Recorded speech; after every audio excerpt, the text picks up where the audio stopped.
Here is a short video showing how you can tweet to our classroom page. So I am signed into Twitter. You can see I'm on the home page, and it gives me access to this little quill up here in the blue box on the right, and that's how I write a tweet. So one way to do this is if I have my article. So here's an article that I found about using Twitter in the classroom. If I go up and I copy the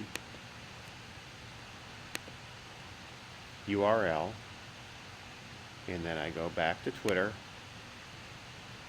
and I click on compose a new tweet, I then can paste that URL into my tweet box. And you can see that it looks like it's going to take up a lot of room, but I have 140 characters, and it says to me here the link will appear shortened. So it's only taking up 20 characters, even though this is probably about 60. So it's going to automatically shorten the link for me. So then I have the link in there. I'm going to put a space in, and then I'm going to put the number sign and our designated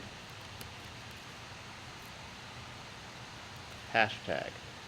Now that's what makes it appear on our page. And then I hit a space and I can even describe it. Here is an article I'm using. If you see in the lower right, it keeps telling me how many characters I have left. So now I know that this is going to appear on our class website. I'm going to hit tweet.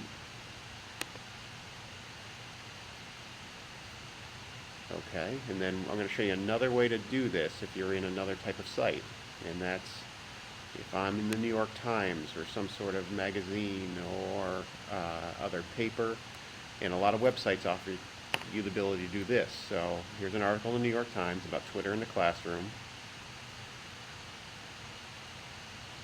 If I go down to the bottom, it gives me different ways that I can share this article. I could email it, I can put it on Twitter, I can put it on Facebook. I'm going to click Twitter,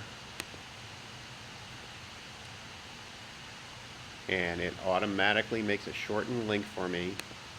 And again, I'm going to have to add our hashtag so that it'll appear in the place that I want it to appear.